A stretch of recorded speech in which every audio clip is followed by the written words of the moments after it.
Oui, monsieur le ministre, nous l'avons rendu possible. La petite Ouleye a bien raison. À l'école élémentaire Keur Ndiaye Lo de Sangalkam, la synergie des différents acteurs de l'éducation a permis de démarrer les cours le jour de l'ouverture des classes. Il fallait développer un argumentaire pour convaincre et non imposer. L'exercice a été rendu facile par la seule évocation d'une de nos valeurs, nos enfants avant tout. Tous les leviers qui pourraient contribuer à nous faire gagner le pari de Oubitey Tangatey ont été actionnés.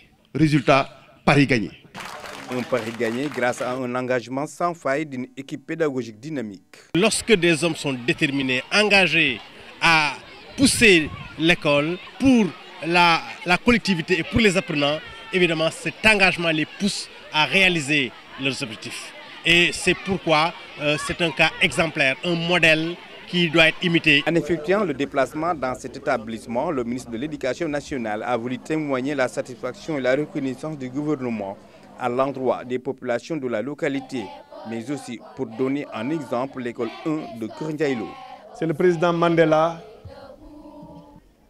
qui a dit « It's always impossible until it's done ». Tout est impossible jusqu'à ce que ce soit fait. Et on se rend compte que ce n'était pas impossible. En France, le premier jour, il y a cours dans toutes les classes. Que ce soit pareil au Canada, aux États-Unis, en Allemagne. Et qu'ici, au niveau du Sénégal, dans les écoles privées, que ce soit possible à l'école franco-sénégalaise, les deux écoles franco-sénégalaises, qui sont des écoles publiques, où il y a des enseignants sénégalais qui enseignent. 50% des enseignants sont des Sénégalais. Que ce soit fait dans ces écoles-là et que nous, on s'inscrive dans une démarche de dire d'ici une semaine graoul, d'ici 2 semaines graoul, d'ici 3 semaines graoul.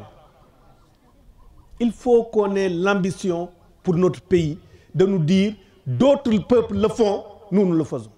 En marge de la cérémonie, le ministre et sa délégation ont visité quelques salles de classe et le jardin scolaire de l'école.